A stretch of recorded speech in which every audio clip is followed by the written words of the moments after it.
अस्सलाम वालेकुम वरहमतुल्लाहि वबरकातुहू। मैं डॉक्टर नाज़िया। आज मैं एक्सप्लेन करना चाहती हूँ कि गैस लाइटिंग क्या होती है। ये टर्म आजकल बहुत ज़्यादा यूज़ हो रही है, लेकिन बहुत दफ़ा मैं देखती हूँ कि इसको मिसयूज़ भी किया जा रहा है। तो हम इसकी रियलिटी देखते हैं, इसको समझते हैं कि ये असल में है क्या।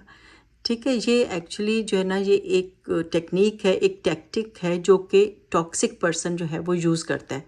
बहुत ज़्यादा लाइक नार्सिसिस्ट लोग भी यूज़ करते हैं, जहरीले लोग, चालाक, शातिर लोग, जो मुश्किल पर्सनालिटीज़ है ना, वो इसको बहुत ज़्यादा यूज़ करते हैं। अब इसमें होता क्या है कि ये शख्स जो है ये आपको पूरी तरह से कंट्रोल करने के लिए चीज़ें टेक्निक्स यूज़ करता है। अब इसमें मर्द भी हो सकता है जो अपनी वाइफ को इस तरह से कंट्रोल करता है गैस लाइटिंग करके, या फिर कई दफ़ा वाइफ्स जो होती हैं जो टॉक्सिक होती हैं वो भी हस्बैंड को इस तरह से कंट्रोल कर लेती हैं। ऑफिस में भी हो सकता है, बॉस जो है वो अपने जूनियर्स को इस तरह से कंट्रोल कर सकता है, या फिर कॉलीग्स भी हो सकते हैं। तो पेरेंट्स भी हो सकते हैं जो अपने बच्चों को इस तरह से मतलब कंट्रोल कर रहे होते हैं। तो कोई भी रिश्ता हो सकता है जिसमें कि गैस लाइटिंग के थ्रू जो है वो दूसरे को कंट्रोल किया जा रहा होता है।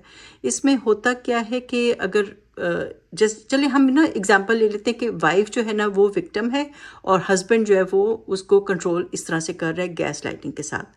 तो अब इसमें ये कि अगर वाइफ कोई बात करती है कि मुझे जो है इस तरह से ये वाक़या हुआ और इस तरह से मैं हर्ट हुई हूँ और इस तरह से मैंने सोचा है, तो वो उसको पूरी तरह से ना उसको कहेगा नहीं, तुम्हारी तो मेमोरी ख़राब हो रही है, तुम्हें तो याद ही नहीं वो वाक़या किस तरह से था, तुम तो बिल्कुल भूल ही गई हो, ऐसा तो कुछ भी नहीं हुआ था। पूरी तरह से वो डिनाई कर देगा कि वो सिचुएशन जो थी तुम्हें याद ही नहीं है, तुम्हारी याददाश्त ही ख़राब हो गई है, तो तुम जो हो उसको गलत तरीके से याद कर रही हो।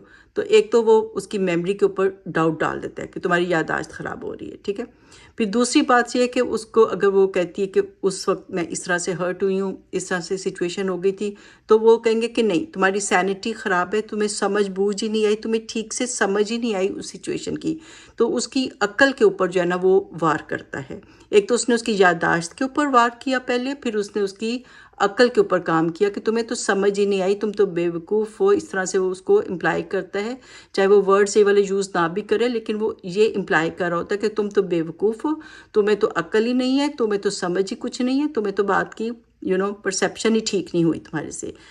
फिर वही अगर वो कहती है कि उस सिचुएशन में वो मैं हर्ट हुई, मैं सैड हुई हूँ, या फिर ये कि मुझे गुस्सा आया है, तो वो उसकी फीलिंग्स को, उसके जज्बात को, उसके इमोशंस को भी ज़ीरो कर देता है कि नहीं, तुम्हारी ये जो रिएक्शंस थे, जो तुम्हारी फीलिंग्स थी, जो तुम्हारे इमोशंस थे, वो सब गलत थे।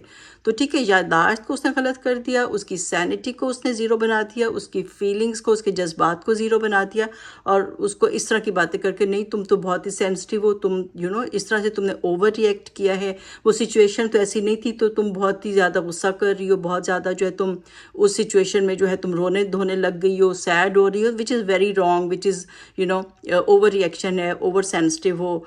तो वो तो ऐसी सिचुएशन ही नहीं थी। तो आपकी सारी बातों को, सारी आपकी फीलिंग्स को, इमोशंस को, जज्बात को डीवैल्यू कर देते हैं, ज़ीरो कर देते हैं।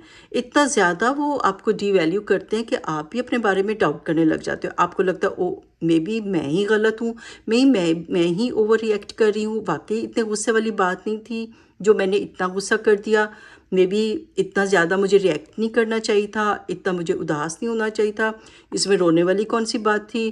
तो इस तरह से करते करते वो आपको इतने डाउट में डाल देते हैं कि आप सेल्फ डाउट में चले जाते हो। आपका जो है पूरा आप कंफ्यूज हो जाते हो कि मे बी वाकई मेरे में अक्ल नहीं है, वाकई मेरी याददाश्त ख़राब हो रही है, वाकई मैं क्यों ओवर रिएक्ट करती हूँ।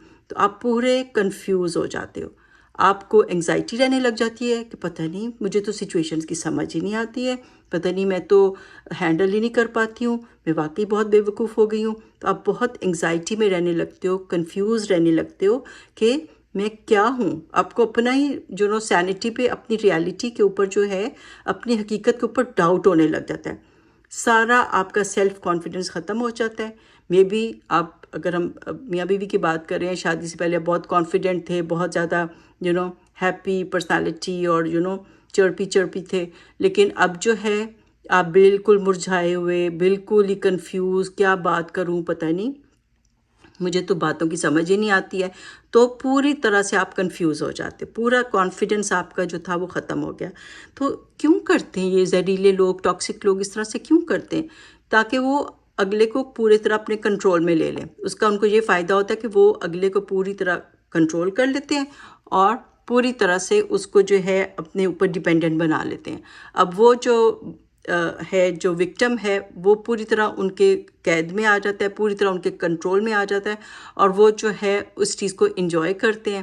آپ کو پھر ایسے لوگوں کی سائیکی یہی ہوتی ہے نا کہ اگلے لوگ جو ہیں وہ ان کے کنٹرول میں آ جائیں، تو وہ ان کو جب کنٹرول کر لیتے ہیں تو وہ خود بہت ہیپی فیل کرتے ہیں، بہت زیادہ جو ہے وہ اپنے آپ کو سپیریئر سمجھتے ہیں.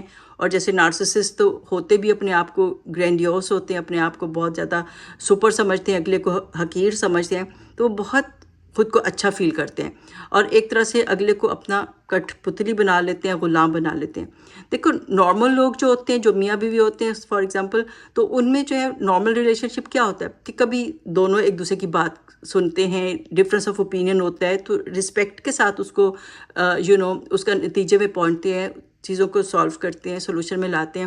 یہ تو نہیں کہ اگلے کو بالکل ہی بیوقوف اور کم عقل سمجھنا اور ان کے اوپر ان کو کہنا کہ تمہیں تو کوئی چیزیں سمجھ ہی نہیں آتی، یاد ہی نہیں رہتی ہیں. تو اس طرح سے وہ اگلے کو اتنا تو وہ ڈی گریڈ اور ڈی ویلیو تو نہیں کرتے نا کہ وہ بیچارہ بس کنفیوژن میں ہی رہ جائے. اور ایک جو ہے وہ بہت ہی اپنے آپ کو بہت ہی عقل مند اور وہ سمجھتا رہتا ہے، اور دوسرا جو ہے اس کو بالکل ہی بیوقوف بنا دیتا ہے کہ تمہارے اندر تو کوئی عقل ہی نہیں ہے، تم تو بالکل ہی ملنگ ہو، بالکل ہی مولا ہو، کیا کہتے ہیں ملنگ مولا جیسے کہتے ہیں نا، تو اس کو بالکل ہی وہ زیرو بنا دیتے ہیں. تو یہ یہ بالکل ہی ایب نارمل طریقہ ہے. اس طریقے سے ایک دوسرے کے ساتھ جو ہے نا ٹریٹ کرنا ایک دوسرے کو بالکل ہی رانگ طریقہ ہے.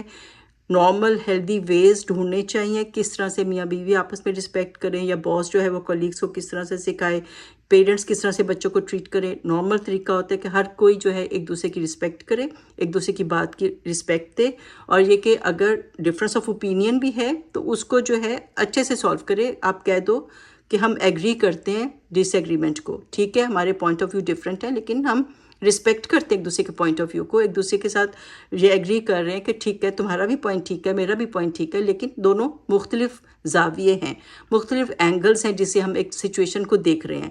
لیکن یہ تو نہیں کہ ایک کو بالکل ہی آپ بالکل ہی بیوقوف بنا دو اور اس کو بالکل ہی اس کو جو ہے نا پاگل ہی بنا دو. تو یہ رانگ طریقہ ہے. تو لیکن یہ آج کل لوگ مس یوز بھی کر رہے ہیں. ذرا سا ڈفرینس آف اوپینین ہوتا ہے تو کہتے ہیں کہ او تم تو مجھے گیس لائٹ کر رہے ہو، مجھے گیس لائٹ نہ کرو. تو don't misuse this term. اس کا جو ہے اس کی گہرائی کو سمجھیں، اور یہ بہت مینیپولیشن کی ایک ٹیکنیک ہے دوسرے کو کنٹرول کرنے کے لیے، اپنے اوپر ڈیپینڈنٹ بنانے کے لیے.